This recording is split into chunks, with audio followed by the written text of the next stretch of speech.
അപ്പോൾ അങ്ങനെ ഒരുപാട് ടെക്നിക്കൽ എക്സാം ആസ്പിറൻസ് കാത്തിരുന്ന ഒരു എക്സാമാണ്, പ്രത്യേകിച്ച് ഇലക്ട്രിക്കൽ ആൻഡ് മെക്കാനിക്കലുകാർ. ഒത്തിരി ടെക്നിക്കൽ എക്സാമുകളുടെ നോട്ടിഫിക്കേഷൻസ് വന്നിട്ടുണ്ട്. അപ്പോൾ അതൊക്കെ നിങ്ങൾ കയറി നോക്കാം. മെക്കാനിക്കലുകാർ, സിവിലുകാർ, കെമിക്കൽ എഞ്ചിനീയറിംഗ്, ഇലക്ട്രോണിക്സുകാർക്ക്, ഇലക്ട്രിക്കലുകാർക്ക് കൊണ്ട് അങ്ങനെ ഒരുപാട് നോട്ടിഫിക്കേഷൻസ് വന്നിട്ടുണ്ട്. അപ്പോൾ നിങ്ങളുടെയൊക്കെ ട്രേഡിനനുസരിച്ചുള്ള നോട്ടിഫിക്കേഷൻസൊക്കെ അപ്ലൈ ചെയ്താൽ മാത്രം പോരാ, നിങ്ങൾക്കറിയാലോ, അതിൻ്റെ കൺഫർമേഷൻ കൊടുക്കാൻ വിട്ടുപോകരുത്. ഈ ഒരു വർഷത്തിന് ഈ പറയുന്ന നോട്ടിഫിക്കേഷൻസിൻ്റെ ഒക്കെ എക്സാംസ് നടക്കും. അപ്പോൾ അതിൻ്റെയൊക്കെ ഓൾറെഡി ഡീറ്റെയിൽസൊക്കെ വന്നതാണ്. അപ്പോൾ ഇന്നിപ്പോൾ ഞാൻ നിങ്ങളുടെ അടുത്ത് പറയുന്നത് മെക്കാനിക്കലുകാരും ഇലക്ട്രിക്കലും ഒരുപോലെ കാത്തിരുന്നൊരു പരീക്ഷയാണ് Kerala water authority operator exam. 735/2025 category number. ഫെബ്രുവരി 4 വരെ എക്സാമിന് ഈ ഒരു പോസ്റ്റിലേക്ക് നിങ്ങൾക്ക് അപ്ലൈ ചെയ്യാവുന്നതാണ്.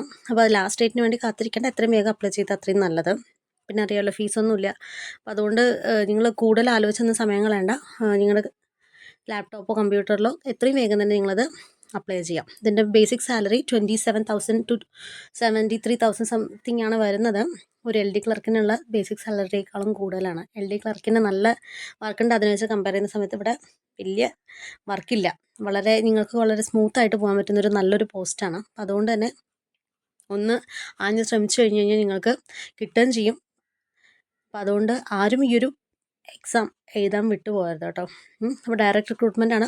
മുമ്പ് എല്ലാത്തിനും പോലെ 18 to 36 ഏജ് പറയുന്നത്. അതേപോലെ തന്നെ റിലാക്സേഷൻ ഉള്ളവർക്ക് റിലാക്സേഷൻ ഉണ്ട്. SC STയും OBCയും ഒക്കെ വേണ്ട ഏജ് റിലാക്സേഷനും അതിന് കൂടെ ഉണ്ട്. ഓക്കെ, ക്വാളിഫിക്കേഷൻ വരുന്നത് SSLC അല്ലെങ്കിൽ ഇക്വാലൻറ്റും, പിന്നെ അതിൻ്റെ കൂടെ ഈ പറയുന്ന ഇലക്ട്രിക്കൽ, മെക്കാനിക്, MMV പോലുള്ള കോഴ്സും കൂടി നിങ്ങൾ എടുത്തിട്ടുണ്ടെങ്കിൽ നിങ്ങൾക്ക് എന്തായാലും ഇത് അപ്ലൈ ചെയ്യാവുന്നതാണ്.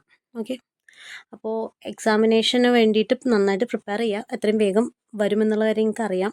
അപ്പോൾ അതുകൊണ്ട് കൂടുതൽ ലേറ്റ് ആക്കാണ്ട് ഇത് അപ്ലൈ ചെയ്യുന്ന അന്ന് മുതൽ തന്നെ നിങ്ങൾ ഈ ഒരു എക്സാമിന് വേണ്ടിയിട്ട് പ്രിപ്പറേഷൻ സ്റ്റാർട്ട് ചെയ്യേണ്ടതാണ് കേട്ടോ. ഇല്ലയെന്നുണ്ടെങ്കിൽ അത് ഭയങ്കര ടഫ് കോമ്പറ്റീഷനാണ്. ഇപ്പോൾ എല്ലാ എക്സാമുകൾക്കും നല്ല കോമ്പറ്റീഷൻ ഉണ്ട്, നിറയെ പോസ്റ്റുകളൊക്കെ വിളിക്കുന്നുണ്ട്. അപ്പോൾ അതുകൊണ്ട് എന്തായാലും കിട്ടുന്ന ചാൻസ് നിങ്ങൾ യൂട്ടിലൈസ് ചെയ്യാം. ഓക്കെ,